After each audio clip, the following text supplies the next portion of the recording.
The first thing you'll need is a timetable grid like this one. It's from Beyond Maths.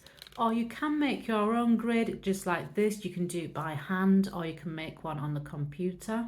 It's also good to colour code your different subjects so you can see at a glance what you've got for that particular day.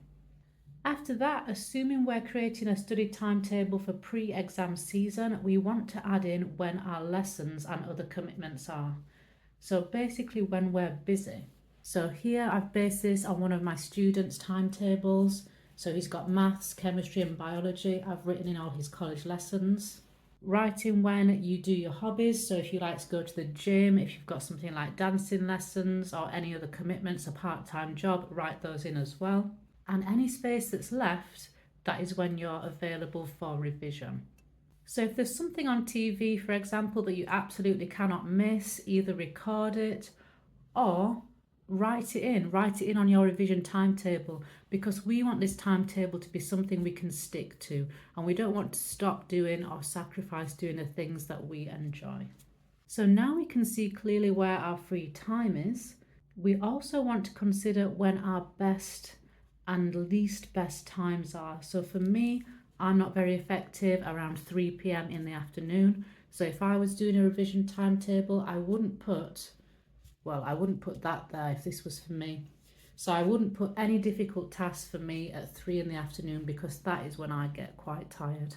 So I function best in the morning. I'd like to get my most difficult tasks out the way first thing. That's what works for me.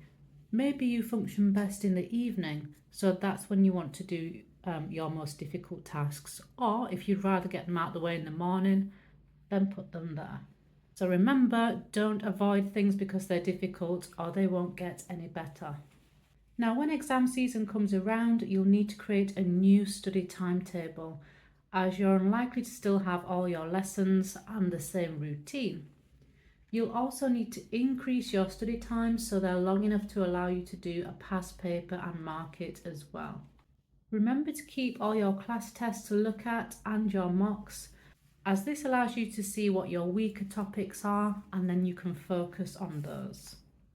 Finally, let's talk about consistency. There'll be times when you really don't feel like revising, so don't wait for the feeling of motivation.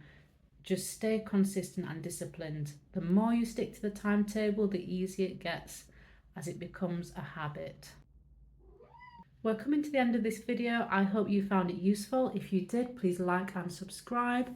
Any questions, comment down below and I'll put some links in the description. Thanks for watching.